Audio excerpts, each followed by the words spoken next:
ఎల్లుండి తెలంగాణ కేబినెట్ సమావేశం, జూబ్లీహిల్స్ ఉప ఎన్నిక, సీఎం ఢిల్లీ టూర్ విషయంపై చర్చ.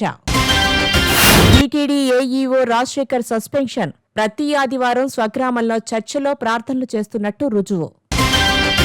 రేపు దేశవ్యాప్తంగా సమ్మెకు ప్రధాన సంఘాల పిలుపు, నిలిచిపోనున్న ప్రధాన సేవలు, ప్రత్యామ్నాయ ఏర్పాట్ల దిశలో ప్రభుత్వం.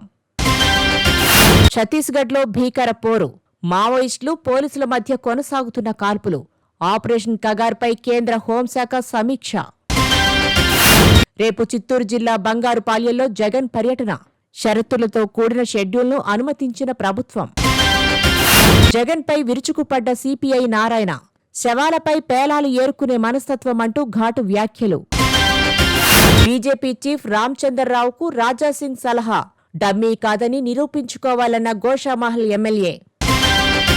నెల రోజుల ముందుగానే సాగర్కి వరద ప్రవాహం, శ్రీశైలం గేట్లు ఎత్తటంతో నిండుకుండలా మారిన నాగార్జున సాగర్.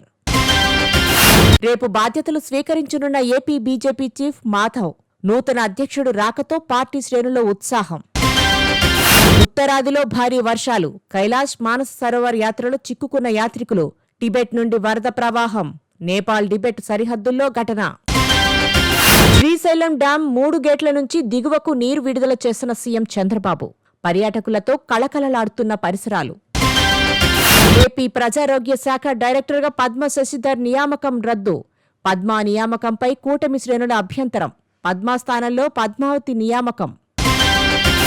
అల్లూరు జిల్లాలో భద్రాద్రి ఆలయ ఈవోపై దాడి, అక్రమ కట్టడాలపై చర్యలకు దిగిన ఆలయ అధికారులు, అడ్డగించిన స్థానికులు, ఆలయ సిబ్బందిపై ఈవోపైన దాడి, మంత్రి సురేఖ దృష్టికి సంఘటన. రేపు అమరావతిలో ఏపీ కేబినెట్ సమావేశం, మహిళలకు ఉచిత బస్సు, బనకచర్ల ప్రాజెక్టు మీద క్షుణ్ణంగా చర్చ.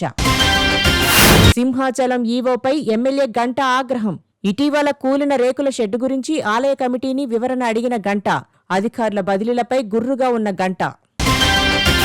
మరింత హీట్ పెరిగిన నెల్లూరు రాజకీయం, మాజీ ఎమ్మెల్యే ప్రసన్న కుమార్పై మహిళా కమిషనర్ సీరియస్, వివరణ ఇవ్వాలని ఆదేశాలు. ఢిల్లీలో సీఎం రేవంత్ బిజీ, ఎరువుల కొరతపై నడ్డాతో భేటీ, మరికొందరితోనూ భేటీ కానున్న తెలంగాణ సీఎం. వెనక్కి తగ్గిన వైజాగ్లోని మిలిటరీ హోటల్, తిరుమల ఆలయ సెట్ తొలగించేందుకు నిర్ణయం, హోటల్ను పరిశీలించిన టీటీడీ సభ్యుల జ్యోతుల నెహ్రూ. 9వ రోజుకు చేరిన సిగాచి పేలుడు ఘటన, అయిన వారి వివరాల కోసం తిరుగుతున్న బాధితుల కుటుంబాలు, సహాయక చర్యలు ముమ్మరం చేశామన్న అడిషనల్ కలెక్టర్. పలు ప్రాంతాల్లో ఫేక్ కాల్స్తో అప్రమత్తమైన అధికారులు, సిటీలో బాంబులు పెట్టామంటూ ఆగంతుకుల మెయిల్, అలర్ట్ అయిన హైదరాబాద్ పోలీసులు. ఘనంగా మహానేత వైఎస్ జయంతి, నివాళులు అర్పించిన ప్రముఖులు, 2 రాష్ట్రాల్లో రాజశేఖర రెడ్డి సేవలను కొనియాడిన పలువురు నేతలు. లాభాలతో ముగిసిన స్టాక్ మార్కెట్లు. మరోసారి వార్తల్లో ఏఐసీసీ అధ్యక్షుడు ఖర్గే, మాజీ రాష్ట్రపతి పేరును తప్పుగా పలికిన నేత, కోవింద్ పేరును కోవిడ్గా పలికిన ఖర్గే, భగ్గుమన్న బీజేపీ క్షమాపణలు చెప్పాలని డిమాండ్. బ్రెజిల్లో కొనసాగుతున్న మోడీ పర్యటన, ఆర్థిక వాణిజ్య ఒప్పందాలపై చర్చ. బంగ్లాదేశ్లో ప్రజా రవాణా వ్యవస్థపై వైరల్ అవుతున్న వీడియో, ట్రైన్పై వేలాడుతూ బోగీలపై పడుకుని ప్రయాణిస్తున్న ప్రయాణికులు, సోషల్ మీడియాలో వైరల్ అవుతున్న దృశ్యాలు.